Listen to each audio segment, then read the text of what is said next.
All right, we are live and the audience is streaming in. We are already 100 plus. I'm just going to wait for another minute for everyone to join in.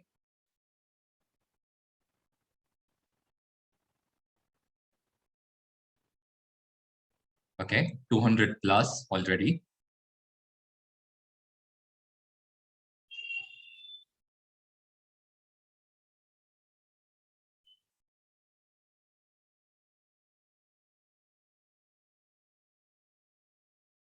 Someone already has a question, very interesting. Okay, but let's just wait for another 30 seconds.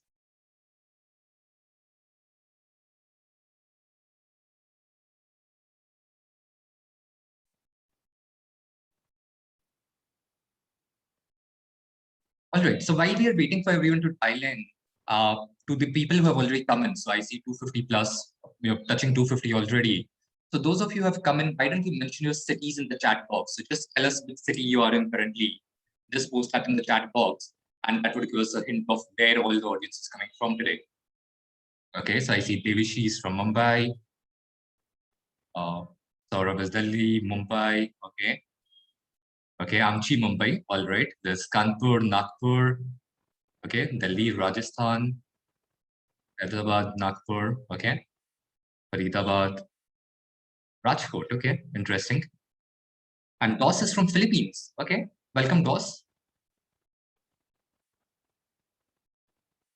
Oh wow, we have a widespread audience, literally all over the country. So great, let's get started. I'm going to do quick introductions. My name is Sanjay Dhingra.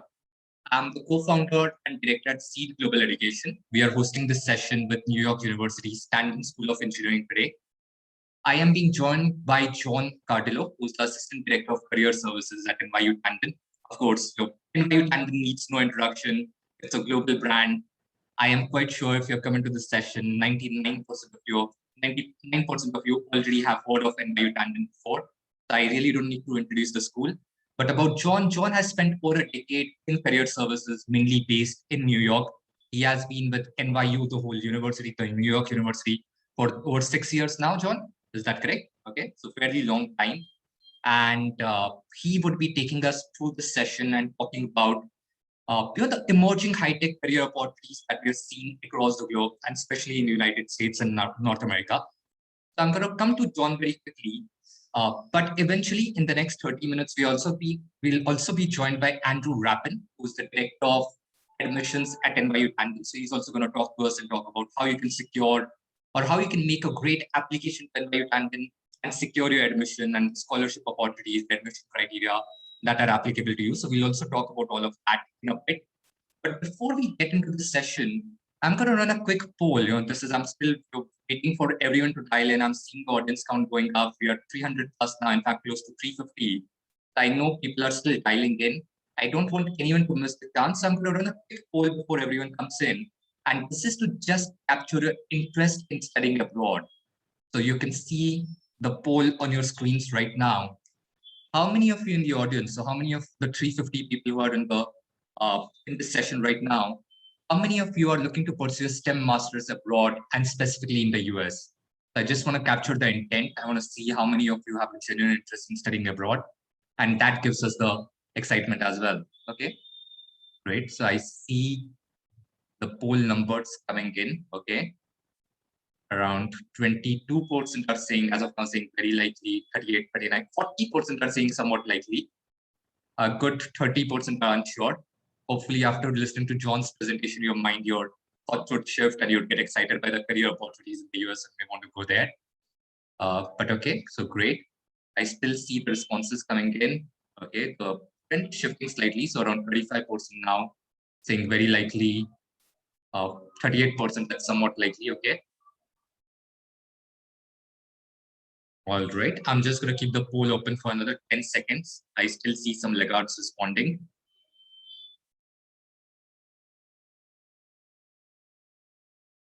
Okay, I'm going to end the poll now. So around 1-7, okay, still people are responding. So, okay, another 5 seconds. Okay, I'm going to end the poll in 5 seconds. 5, 4, 3, 2, 1, and ending the poll. Okay, I'm going to display the results as well. So a good 23% are highly likely to pursue STEM masters in the US. 38% are somewhat likely, so still fence sitters. 28% are not sure. 11% are not likely. All right. Okay. Interesting trends over here. So I'm going to stop the poll now, and I'm going to hand it over to John, as whom I've already introduced, but I'm going to do one more again over here. So John is the Assistant Director of Career Services at NYU Tandon School of Engineering, and you're a really experienced person, great insights into the market over there. So over to you, John. Thank you very much, Sanjay. Good morning, good evening, everyone. It's an absolute pleasure to be speaking with you today. So with regards to talking about high-tech careers in the post-pandemic world, I thought what I would do is focus on a couple of different things. I wanted to look at it both from like how industry dynamics have been changing and give you a little bit of insight into where some of our graduates are going. And then even just to give you a little taste of the kind of services that I provide for students if you were to study with us here at NYU Tandon. I also wanted to give you some idea about navigating through the virtual job search process, because as we've seen over the last year and a half with the advent of COVID and the changes in the market dynamics, that's also changed how people search for positions and really shifted a lot of that focus online. So even if I can give you some quick high-level tips to move through that process today, regardless of your status moving forward, I'm happy to do so. So I think one of the first assumptions that we wanted to look at when it comes to changing dynamics in the industry is the value of technology jobs, especially considering that during the pandemic, a lot of professionals who were skilled in cloud-based systems, including, systems like Slack or Zoom or things like that, those types of careers have been in much higher demand over the course of the pandemic, both during the height of it and post it. A lot of industries were disrupted, but the whole idea here is a lot of the way that people communicated, the way that people worked, and the way that people shopped as well. A lot of that shifted online.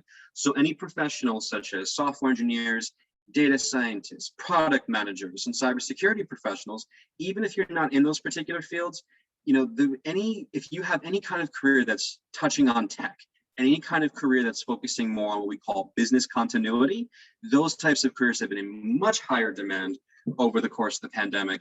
And there's already a higher demand in no matter what, but we've definitely seen that grow higher a bit. And in terms of how the dynamic has changed for employers, a lot of employers in certain industries like retail or hospitality or travel, they've struggled to conduct business and find qualified talent.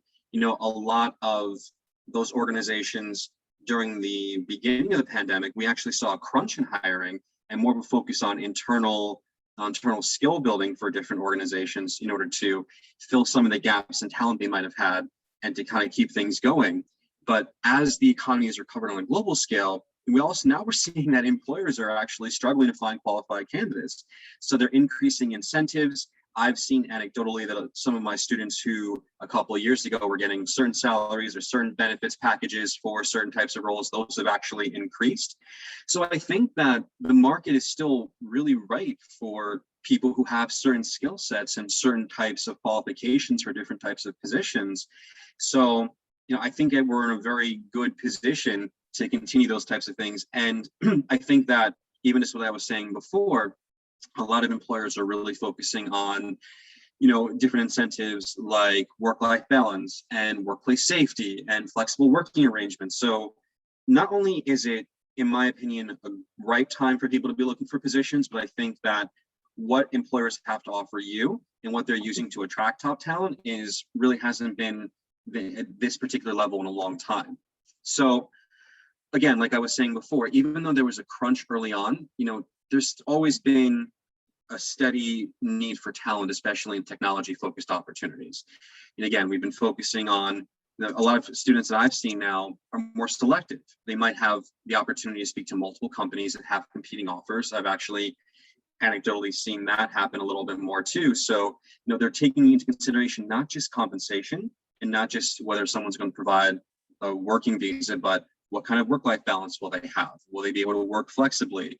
What's the nature of the work? So I think that a lot of people who are in the job market now can be more selective and can take a lot more factors into consideration when looking for different types of opportunities. And again, even with the larger talent pool, it's leading to increased competition. So those employers are really trying to find the best way to find that talent. And again, for anyone who's actually in the job market, a lot of these positions are becoming a bit more specialized. So really focusing in on what types of skills you need and what kind of practical experience you have that'll be useful for the kinds of positions you're interested in is going to be of paramount importance as you move forward in any kind of job search nowadays. How this has affected some of our particular students over the last couple of years. This is just a very small snapshot of some of the top employers who have been hiring some of our students. But as you can see, we have students who are going to some of the larger tech companies, to organizations in financial services and fintech, to organizations like Tesla and General Motors that are at the forefront of new manufacturing and new engineering types of opportunities. And again, even though I'm focusing a lot on technology, we've seen opportunity for students in civil engineering, chemical and biomolecular engineering. No matter what kind of focus area you might have, our students are moving forward and being able to look at good opportunities. In terms of geography, if you were to come to NYU and you're going to be based here in New York, we see a lot of students who stay here in the New York City area. But I also see students who go out to California for different types of opportunities, who go to opportunities in Texas and North Carolina. There's positions available all across the country, just depending on what your particular, background might be in your particular area of interest. But another thing too, just the curiosity thing too, because I was looking at this holistically for undergrad and graduate students. I've also seen students who have taken the opportunity now in terms of, looking for additional ways to upskill themselves, even continue their education beyond a graduate degree or an undergraduate degree in order to make themselves more to learn more and to increase their skill set in those particular fields. And I'm going to share these slides with Sanjay. Hopefully he can provide them all for you too. I also have down here a link for some of our more detailed employment insights in terms of where some of our students have gone, different salary numbers for different majors from the last couple of years. So that information I think would be very useful for you. So aside from those insights into industry, what I also want to do for all of us here today too is to give you some ideas about navigating the virtual job search process. As employers have shifted their focus on conducting business online, making sure their business is prepared for that in case of different surges with the pandemic. And now that we're seeing some of these changes are going to be more established over the long term now, that's fundamentally changed the process of how we look for positions. So some good things to look at there. Number one, if you are engaged in a job search process, right, you want to map out your particular activity over the course of maybe week to week. So one of the first things that I focus on is applications. Depending on when you're looking for jobs or internships in your future academic career or professional career, I think that depending on the availability of positions, you should be targeting something like 25 to 30 applications per week when you're looking for different opportunities. Those goals also move on to networking as well. It's going to be extremely important for you to make connections with people who you might know, who you might not know in different industries you're interested in.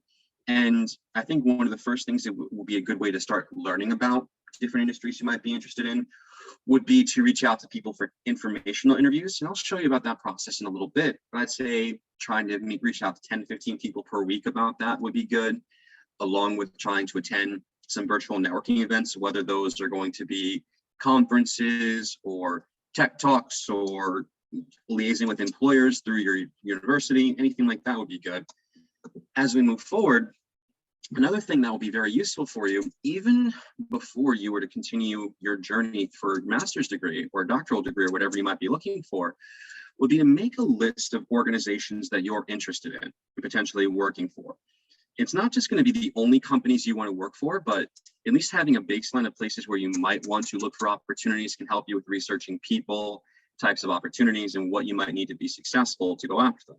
In terms of cultivating that list, you could look at best of list per industry. What's the top 100 consulting companies in the world? You could, if you're specifically saying, okay, if I come to the United States, I might want to look exclusively at positions in New York City. What are some of the top employers here you might want to look at? If you've have work experience before, who are some of the vendors or clients of your previous employers, and are they going to be in different areas you're interested in? We also cultivated a list of employers by industry that you can also click on here too. But at least this particular list can give you a baseline of, these are the kinds of employers I'm interested in. These are the kinds of places I might want to look at. It can also help you as you move forward with looking for different opportunities. Beyond that, if you're going to be searching for different positions, these are some of the bigger job boards that I recommend. LinkedIn and Indeed are the biggest ones that I like for positions in different industries. You know, I really like AngelList and Uncubed for positions in startup companies, because a lot of times I see students, especially new students, who are really focused on top organizations. And, you know, a lot of times they don't really give a lot of attention to some of the smaller organizations, which might actually be good places to work, because you can work on a more variety of different types of experiences and use different skills and have a bigger impact that can actually make you even more attractive to some of the larger organizations over time. So I wanted to give everyone here, you know, a good foundation of places to look for different types of opportunities. And additionally, depending on your interest in certain areas of engineering or certain industries, I've also cultivated this list of professional associations where you can potentially network, look for different opportunities, and just places to start getting your feet wet with where you might want to look during your time as a student moving forward.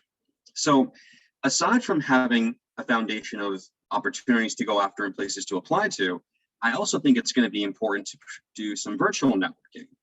You know, especially if you are transitioning careers, or you are looking to learn more about what it takes to succeed in a new industry. I think that the more that you can reach out to people, especially if you already have, you know, family members, colleagues, professors you might meet over the course of your tenure as a student, these are people who you can kind of talk to and kind of say, okay, I was interested in learning more about your particular field, what areas you're looking at, how we can move forward from there. Sanjay, I know you're popping on here. Do we have a couple of questions we wanted to answer before we move forward? Not right now, John. I think let's continue. I think we'll have the questions coming in now. Okay, perfect. I'll just continue. I'm almost finished, I think. So at least when it comes to virtual networking, one of the main areas, like especially for new students who are exploring new career fields, what you are looking to do if you're reaching out to a contact you already have or someone you might be reaching out to at the very beginning is to conduct something called an informational interview. If you're going to connect with someone on LinkedIn, this is a blurb you can use to basically say, you know, I'm really interested in learning more about your work and your company. I would love the opportunity to schedule a 15-minute Zoom chat with you to ask you a few more questions about what your role is, what your work is, and things like that. If that person, and this is just for etiquette, if that person accepts, but they don't schedule anything with you, you can always follow up with them within a day or so. But if you get to the point where you are in a position to actually have an informational interview with someone, here's some of the questions that can help you with getting that conversation started. You know, the first thing you can ask them is, you know, can you tell me more about yourself and how you got into this particular field? Next, you can basically say, can you tell me more about your role and what you do day to day? This type of networking is all about you asking professionals to learn more about what they do and what it takes for them to succeed. Everyone here is really more at the beginning of their careers as technologists, as engineers, whatever area you might be going into.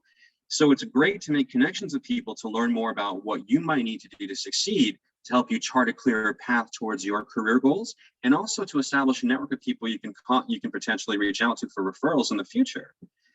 Additionally, some other questions you can ask them during the course of this conversation are, you know, what are some blind spots you encountered when you first started with this work, and how did you adjust them? Like, what did they need to learn that they weren't aware of, and how did they adjust to that? So that way it's a good thing for you to know going into that kind of career. What additional areas should you look at as you research a career in civil engineering or software engineering? What types of technology skills might you need? What kinds of certifications should you go for? And are there two additional people that they recommend you speak to help you, not just to help you, but just to help you grow your network and to continue to learn from industry professionals and grow that list of people you can reach out to for opportunities in the future? And if we get to a point where we're interviewing, and again, these are all things that if I'm lucky enough to see you all as NYU students in the near future, that I can help you with individually. But if you ever get to a point where you're interviewing, just some quick tips for that. Logistically, you want to find a quiet, well-lit place to conduct your interview. Make sure all your internet connections are stable. Close all your other tabs so you don't slow down your connection. Dress professionally, even from the waist up. I think that we all want to look good, especially if we're going to be on camera. Making eye contact with the camera is going to be what you can do in lieu of being able to speak to someone face to face.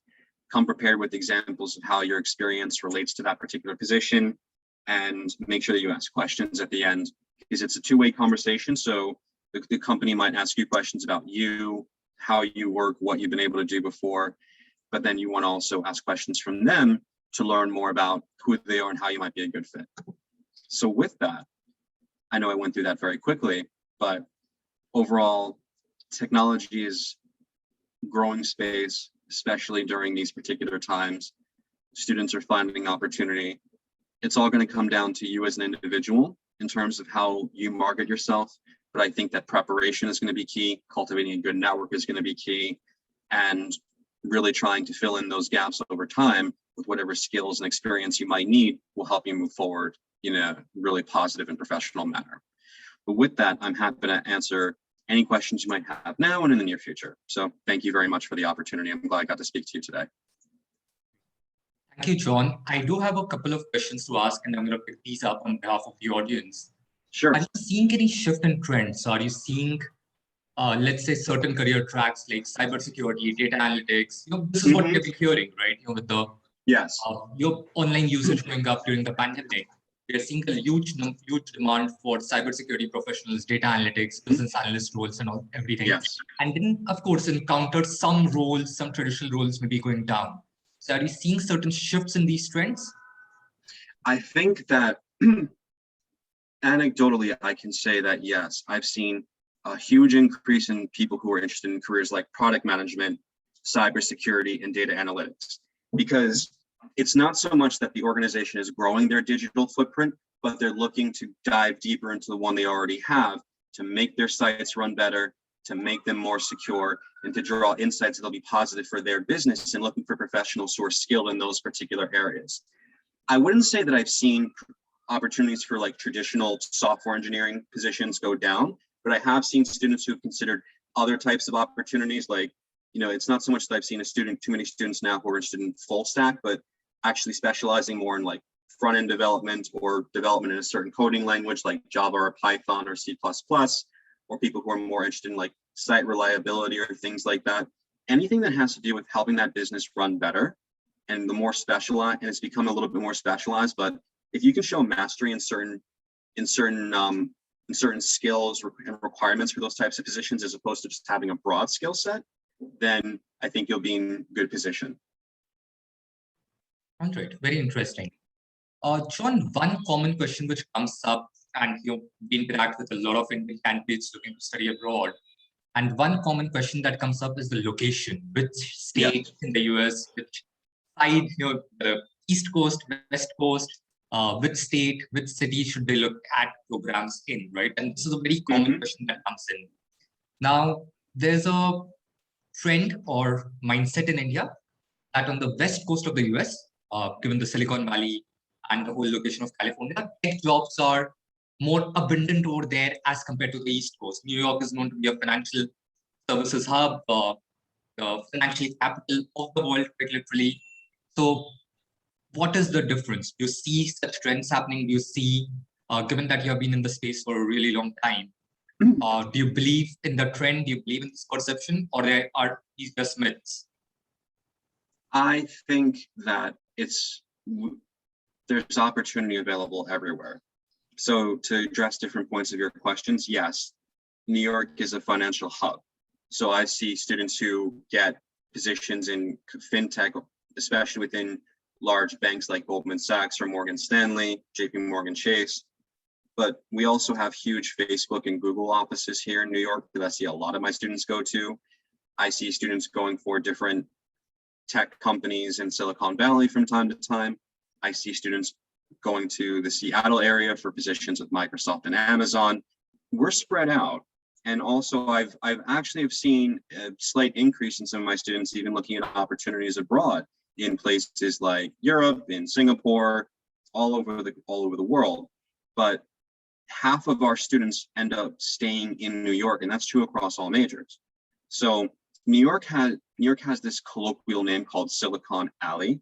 So there are a lot of technology companies, like I think a couple, like a name off the top of my head might be like Squarespace or Etsy, where they're located here in New York City and have abundant opportunities available. Spotify has a huge office here too. There's opportunity available anywhere. I would say that you don't have to just go to one place to find a good opportunity, but if you keep yourself open, you'll be surprised what's going to become available for you. Fair. And that's fair. John, check on this, and especially about the Tandon Career Services. How does your team make it possible for the candidates to explore opportunities in different parts of the states? Do you have a team which is spread across the country, or is there a central team in New York which works with potential recruiters all over the country and all over the world? So basically what my career services office does is twofold. One, we provide students with resources and guidance to help you make you more career ready. We provide individual coaching for students on things. Yeah, we'll touch on your resume, but we also go over job search strategy, how to network better, how to interview better, things like that on an individual and group basis, through individual coaching, group coaching, seminars on those topics, things like that. We liaise with employers all over the country and all over the world. I'll give you an example. I did an info session with Asus, the laptop manufacturer, but it was for one of their idea hubs based in Singapore. I mean, those opportunities are rare, but most of the time we're doing it for companies that are based in the US. Like I'm doing an info session with a couple of asset management companies based here in New York over the next week. I have a conversation with Oracle coming up today to see how we can strengthen that particular partnership. So we have organizations like that from all over the country that recruit our students to for different opportunities. Sometimes they've traditionally come on campus and conducted some of these sessions. We can do virtual events too, but we have an opportunity for students to liaise with employers and to network with them.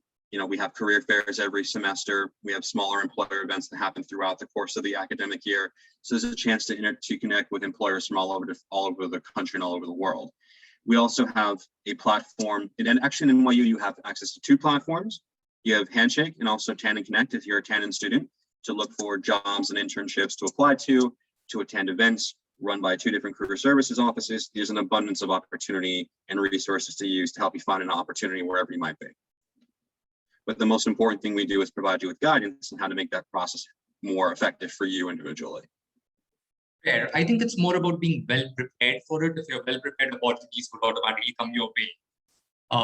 So on that note, John, in your presentation, I noticed there was a lot of focus on soft skills like networking, you're communicating online, making that your initial connect, how to make those cold calls as such, connect with people over LinkedIn, how to introduce yourself, how to ask for a follow-on meeting and more insights.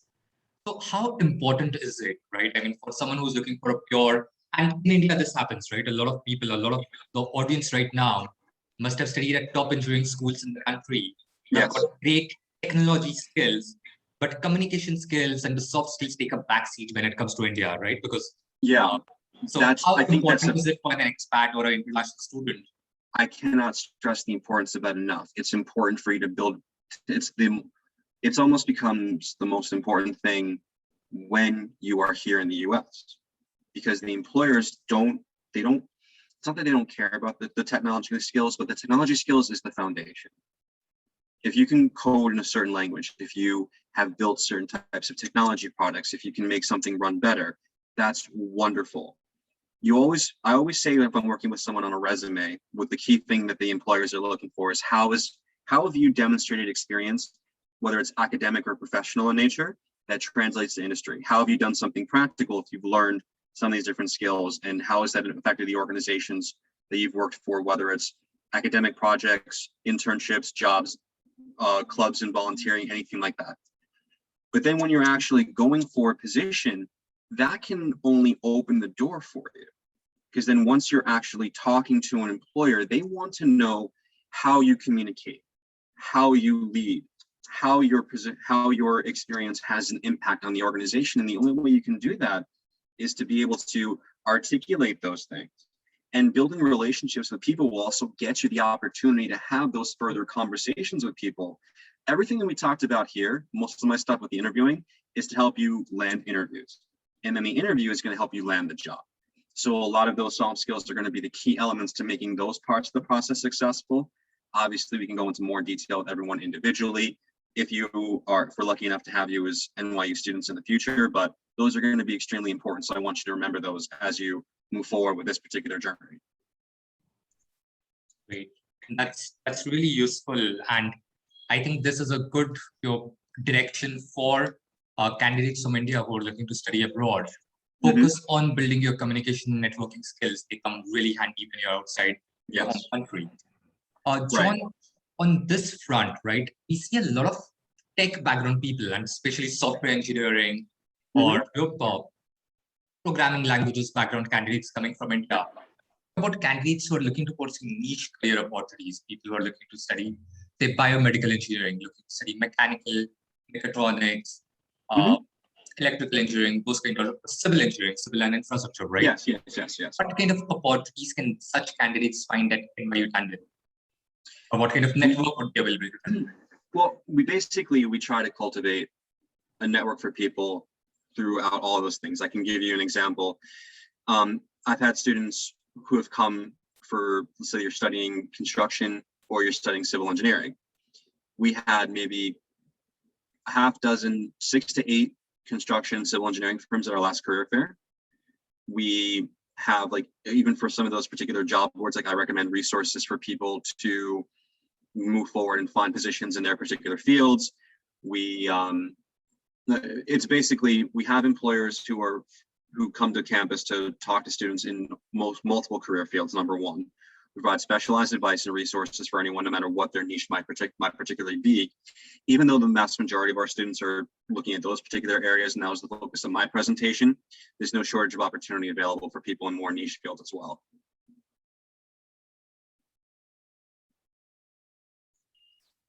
All right. John, I'm going to jump a little bit. So while we're still waiting for Andrew to come back in, I'm just going to touch on a little bit on the career statistics and employment statistics.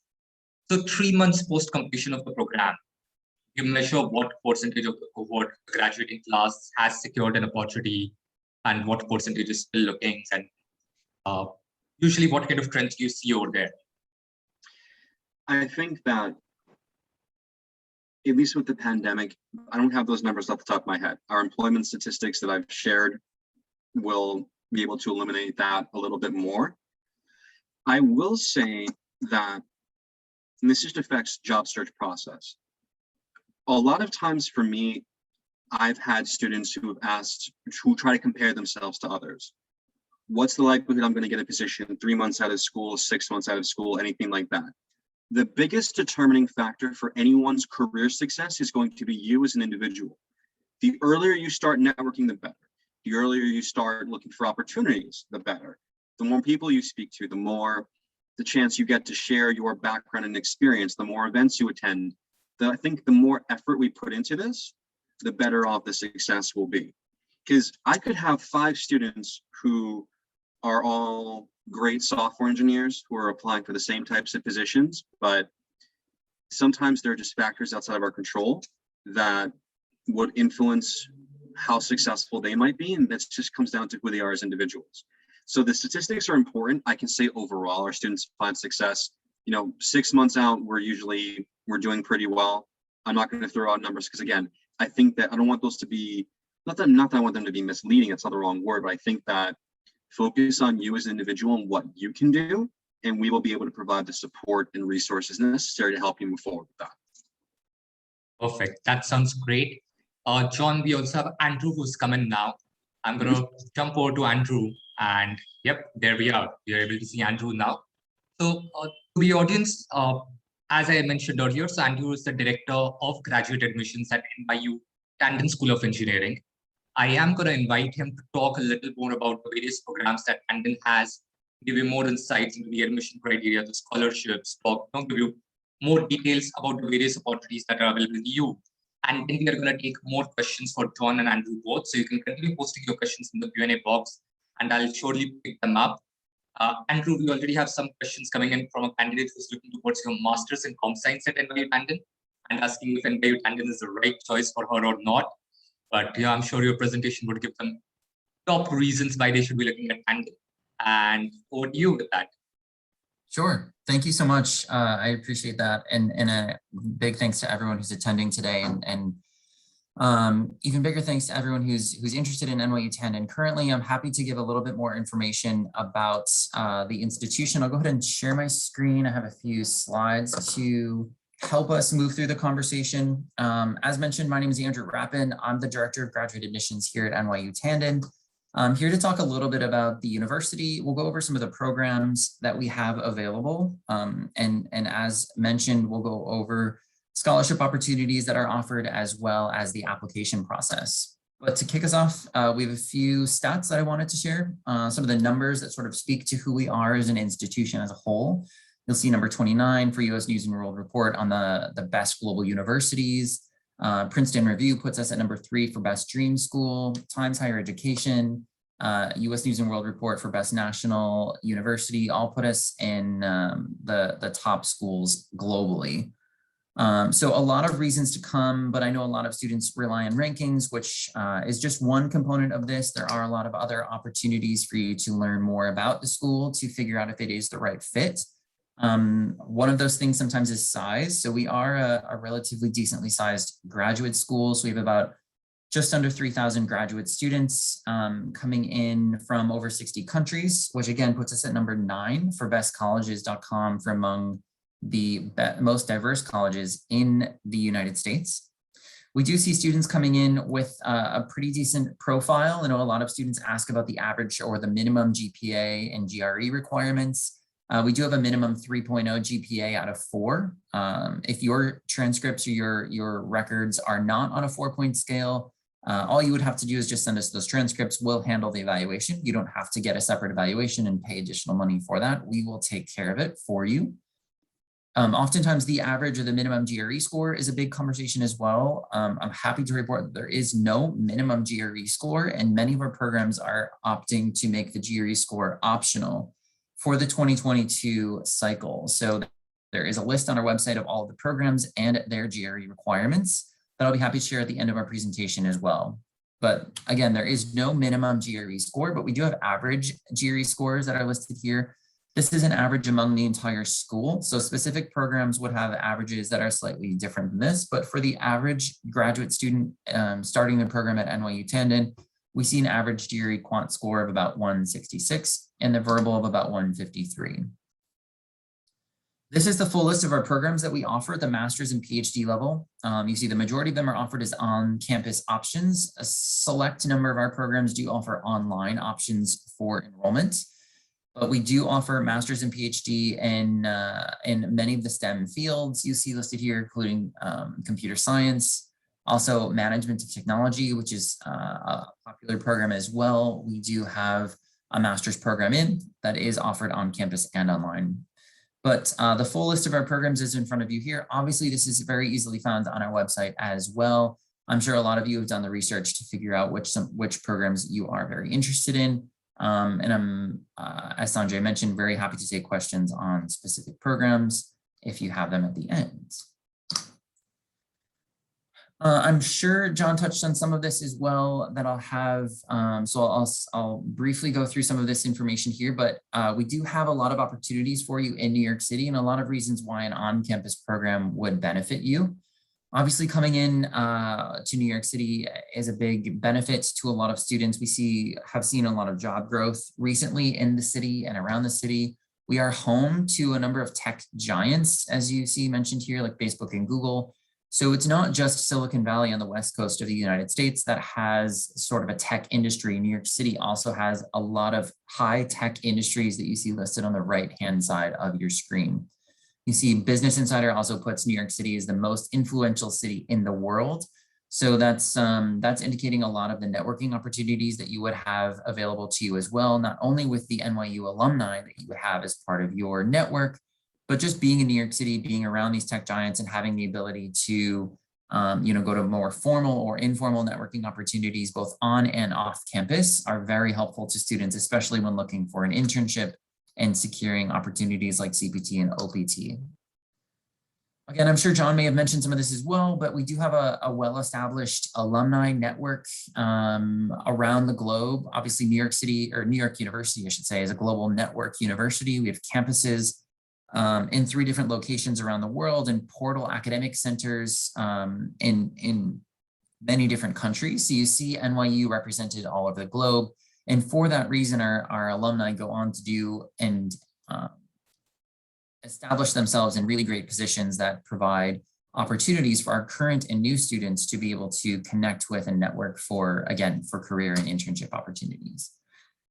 This is a nice opportunity for you to see some of the companies that NYU students, faculty, and alumni, people from the NYU community have actually contributed to the beginning stages of these companies or started some of these companies. So many of them are very familiar, but it's very common for you to sort of see Fortune 500 companies that are connected to NYU at their roots from the very beginning. So we're a well-established entrepreneurial spirit here on campus in our community. So we do have many students that have gone on to create and establish many very popular companies that many of you use or interact with on a daily basis that maybe don't even realize have connections to the university. This is a snapshot at what maybe post-program opportunities look like for you. You see QS Top Universities has ranked as number 11 for graduate student employability. Pay scale puts us at number 4 for engineering school and salary potential. And we see the Wasserman Center for Career Development puts out assessment of some of our graduate placement outcomes, including 6-figure salaries, which is a very common starting salary for our students exiting our graduate programs, and with very high placement rates. So the return on your investment is there.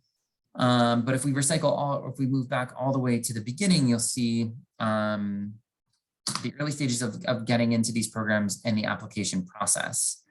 Again, I've mentioned this before, but all of this information is available on our website. If you're not able to take down some of this information in notes today, you'll be very easily, you will very easily find it on our website. And you can always reach out to the graduate admissions team for individual questions and counseling should you have questions. But these are the deadlines and the structure that's published for our deadlines online. So it's very important that you follow this.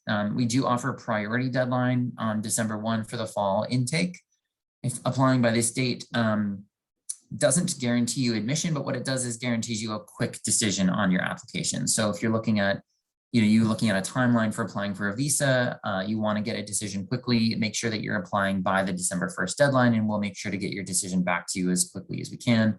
Otherwise, we do have a February 15th as a final deadline for our master's programs. So be sure that you are submitting your application by that date for master's programs to NYU Tandon for the fall semester.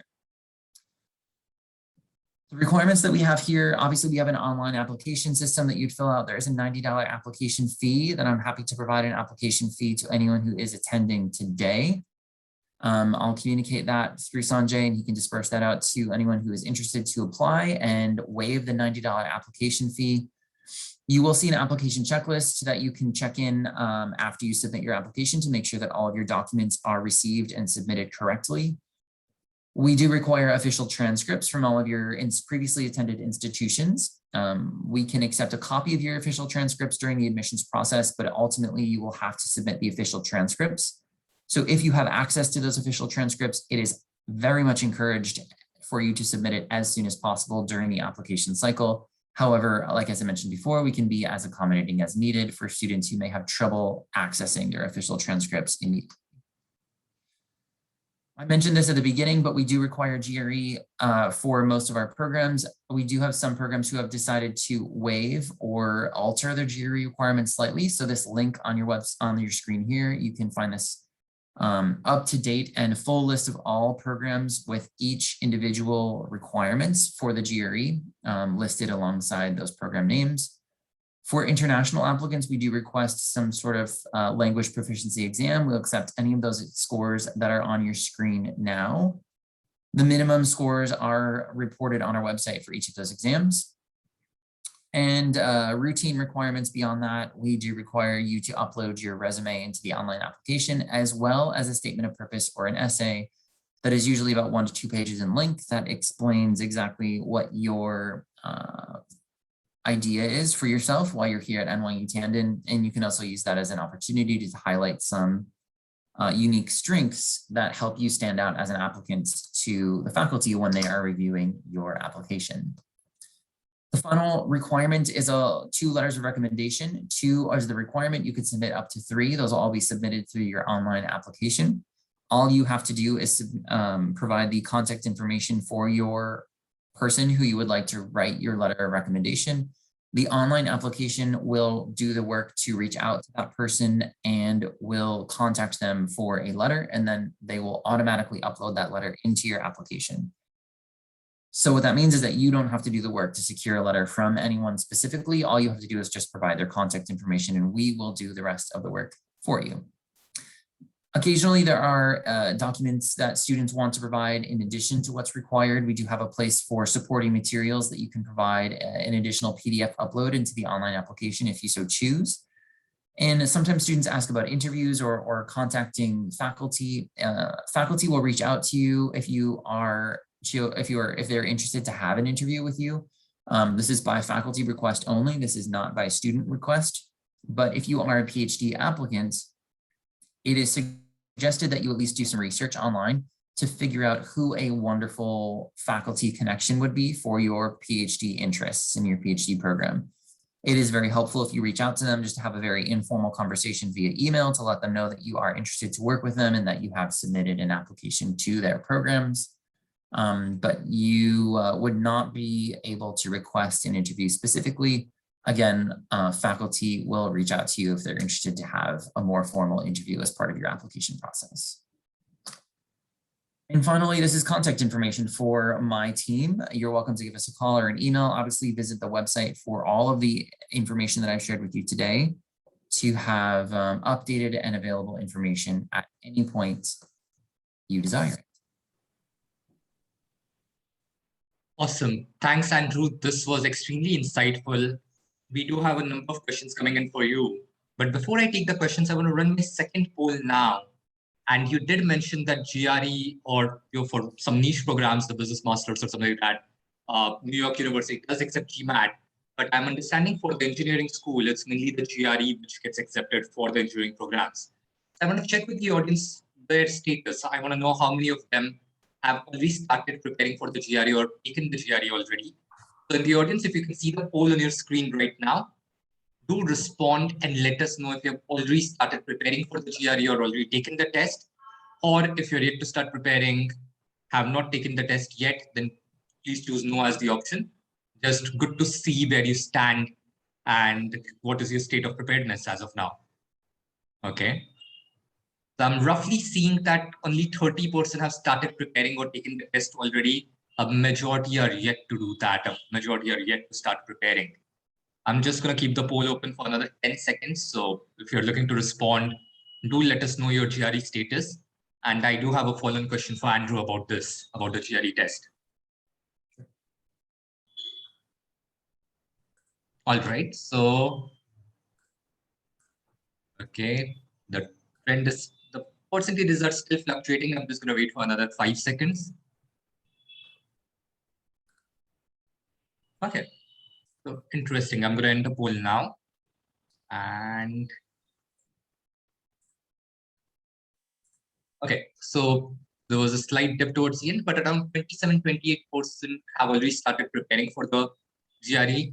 73% are yet to. So that tells us that people, even if they're looking at, so we had a huge percentage saying that they are looking to do their masters abroad. But what I realized from this is that a lot of these candidates are yet to start preparing or make the move towards the preparation. Now, Andrew, the question over here, and this is relevant, especially from an Indian audience perspective. There are a lot of people, right, in India. A lot of candidates from India are applying to top master's program, STEM master's program in the US. And my belief would be that you're flooded with applications from India. So what are the various opportunities for Indian candidates to differentiate themselves? So how does one, say, an engineer from a good institution in India differentiate himself or herself from some other applicant and secure that coveted admission offer at NYU Tandon? Sure. What I think we look for, and not just from students from India, but from students across the board who are applying to our programs, when this question says, so how do I submit a strong application or how do I stand out?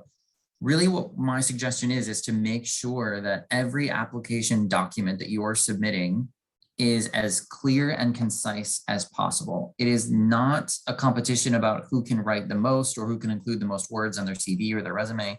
It's about quality over quantity in this case. And Sanjay, you're right. We do receive thousands of applications and from all over the world. And so it is very important that when we're reviewing your application that you present yourself in a very clear way. So if you're providing a resume, that's great. It should be very clear. The bullet points under each of your opportunities, whether it's an employment opportunity, an internship, or even a research that you did in your undergraduate degree, maybe the bullets under those should be very clear, should be very concise. It should not be rambling on for paragraph style, those types of things, unless you're submitting a CV, which in some cases is relevant. In most cases, it's not for this reason. But I think looking beyond that, you have a statement of purpose that you're writing as well. Your statement of purpose should not repeat everything that is on other documents of your application, right? So if you have your transcripts and your resume are submitted, which is your academic and largely your professional and academic history combined in your resume,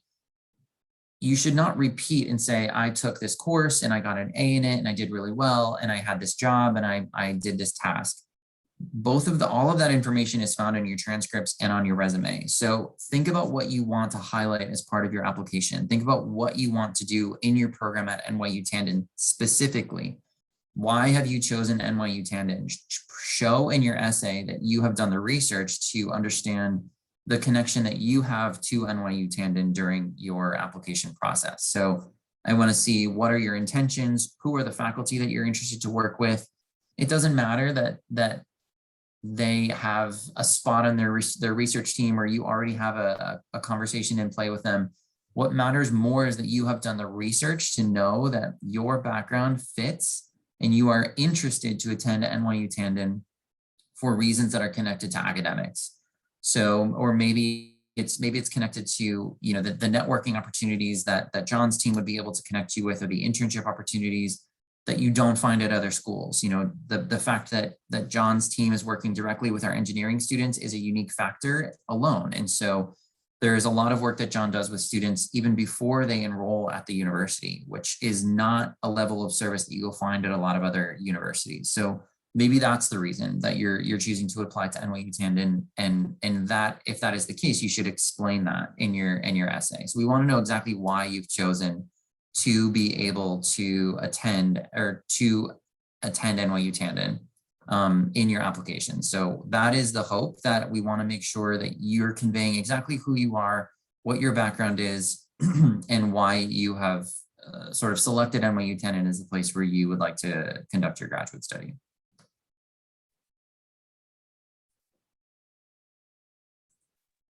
All right. Andrew, a follow-on question over here, and again, differentiating how does an Indian candidate stand out? So I understand the average GRE is around 319. There's no lower limit, but does a higher score give an opportunity? Does it attract attention? Does it help a candidate stand out and differentiate himself in the admission process? That is one. I do have a question around eligibility as well, but let me pick it up after this. Yeah, so I think your question was, does a higher score in the GRE help you stand out, right? Yeah. Yep.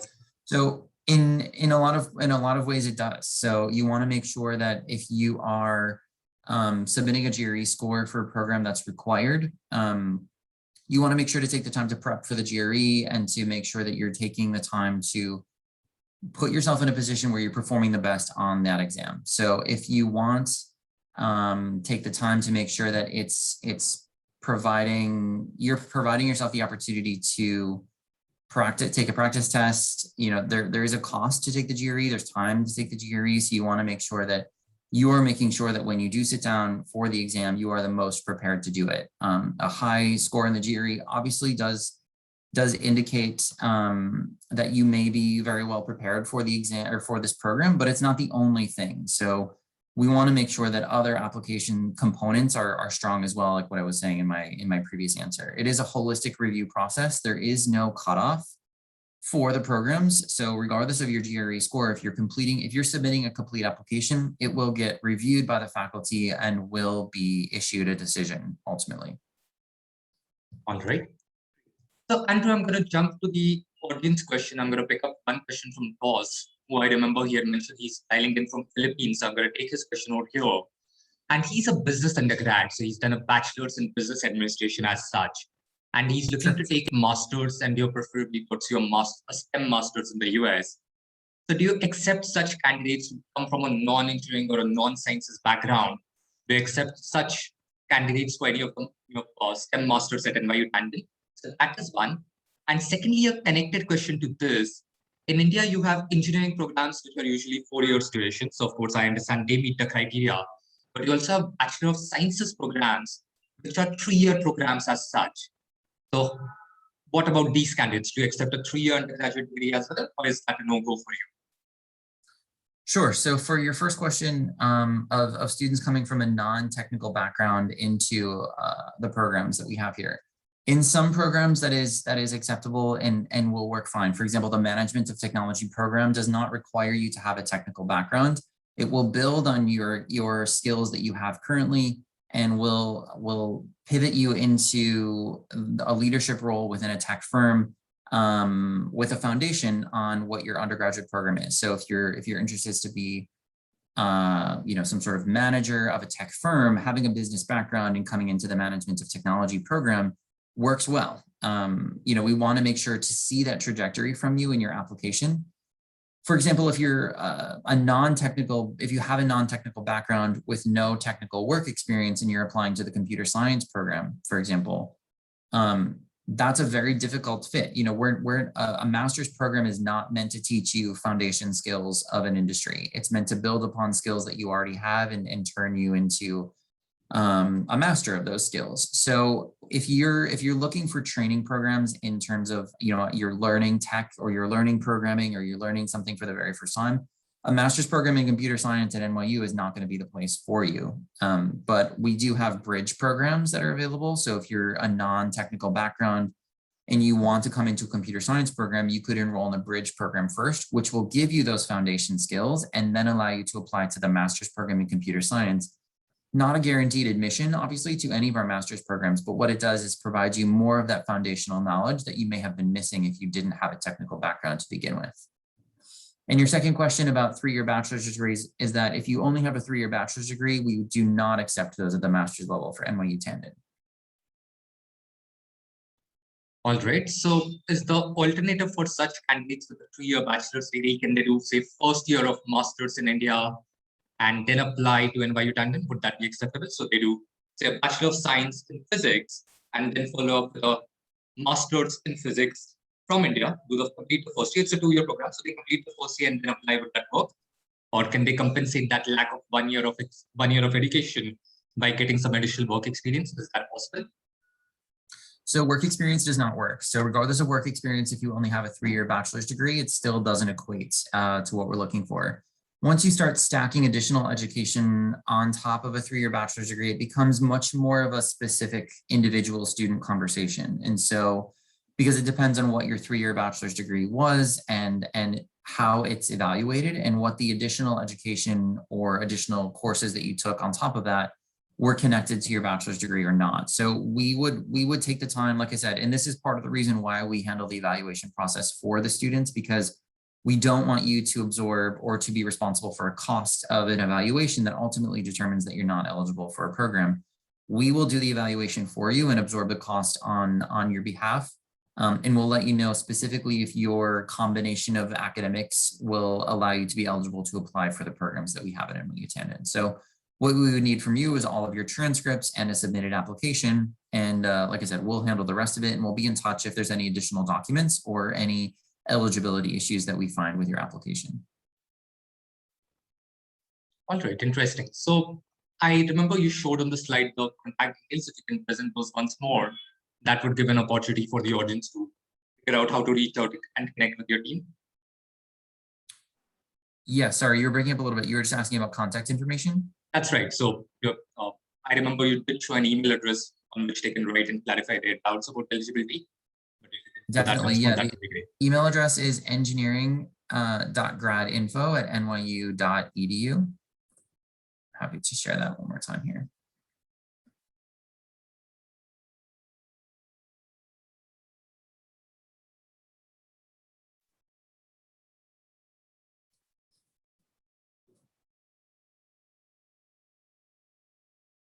Awesome.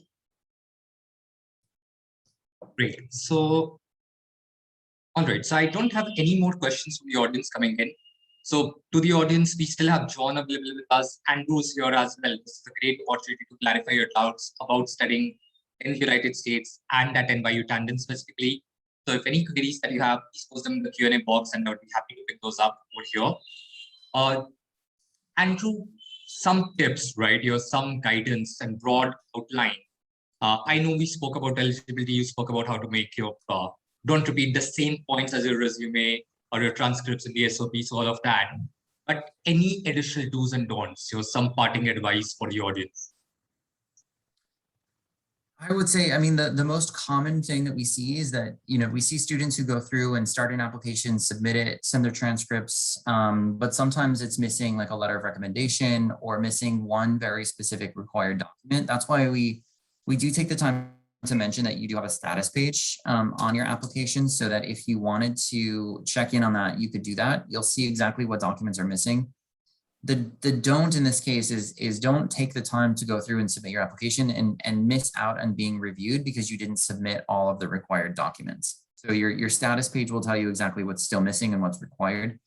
And we don't review any application that's incomplete. So if you're not submitting all of the required documents, you're not getting an application reviewed and not getting a decision. So we know you spend time, we know you spend money in some cases to apply to our schools. And we want to make sure that you are getting the decision and the review that you deserve. So in this case of what is the do and what's the don't forget to submit all of your required application materials.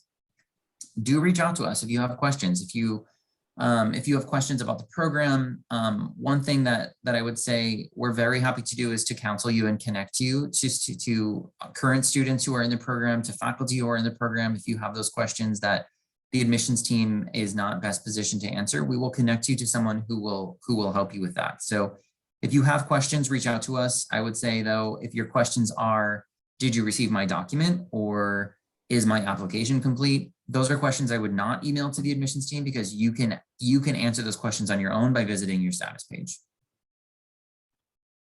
Awesome. That's great advice. And to the audience, some tips over here. To connect with current students or alumni, reach out to the admissions team.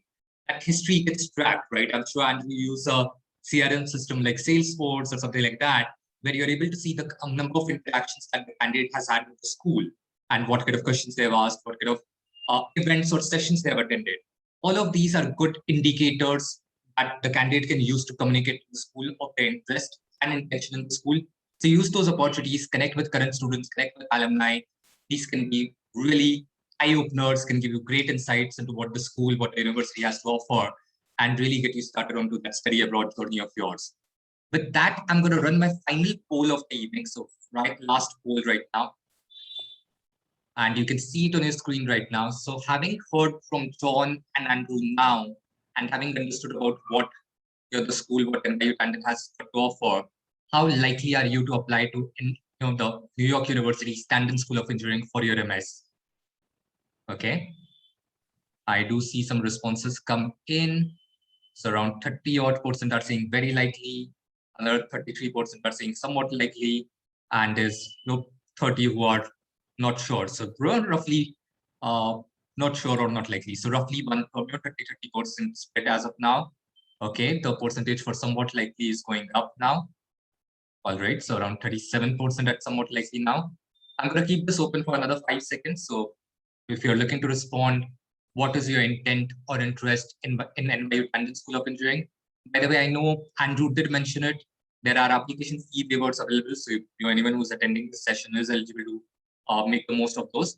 But irrespective of that, what is your interest level in the Tandon School of Engineering? Okay, so 41%, we are, I think, stabilizing around 41%, saying somewhat likely, 25% saying very likely, and 25% being not sure. Okay, so Andrew, what I'm realizing from this poll, that there are still fence sitters who are looking for more information about the program and about the school. And to them, I have a message over here. So we are doing a series of webinars, doing a series of events with NYU Tandon. We are doing one more event with the faculty at NYU Tandon on the 26th of October. We're following it up with another couple of interactions for the next couple of months as well. So these sessions are going to go on into November, December, and Jan as well. So if you're looking to collect more information, get more insights, you attend a faculty masterclass on a topic, on an academic topic, and see how teaching takes place at Tandon, you can attend these sessions and they will give you great insights. As I said, we have the next event lined up for 26th of October. It's with Professor Nikhil Gupta. He's Indian origin, but he's going to talk about the disruptive practices which are coming up in manufacturing and the intersection between manufacturing, cybersecurity, 3D design, and all of that. So really cutting edge research and insights coming into that session. So do sign up for that session. It's listed on Insider as well. So you can go on to Insider, check it out, and possibly sign up and attend that as well. That would be an experience as well. Since I don't have any more questions coming in from the audience, Andrew, John, I'm going to wrap up this session now. A great thank you for taking out the time to do this. We, at the peak of the session, we touched 500 candidates. In fact, we went house full at that point. So there were some candidates who were not being able to dial in our Zoom room. As a capacity of 500, we need to increase that now. But we did touch 500 at some point, at one point, and we are close to around 350 right now. So really, this is the audience which has stuck around through the session. So thank you for these great insights. John, I'm sorry we couldn't come back to you with any questions, and I know you have been on the call, but our apologies for that. But your insights, what you shared about career opportunities and how to prepare for those, and how an international student can make the most of the opportunities available at NYU Tandon, those were extremely insightful. So thank you again for taking out the time to do this session. I'm sure that this is extremely beneficial for the audience, and really grateful that you did this. Thank you, John. Thank you, Andrew, once more. Thank you so much for having me. Thank you, everyone. Take care. Great. All right. Thanks, John. Thanks, Andrew. You guys I know it's a busy season for you. So please do carry on. Have a great day over there. Keep safe and take care. And same with the audience. Take all the precautions, keep safe. And yeah, thank you, Dos. You dialed in from Philippines. Really pleasure to see you over here. And thank you to everyone else as well who dialed in from India and the rest of the world. Great. You have a good evening. Take care. Bye-bye.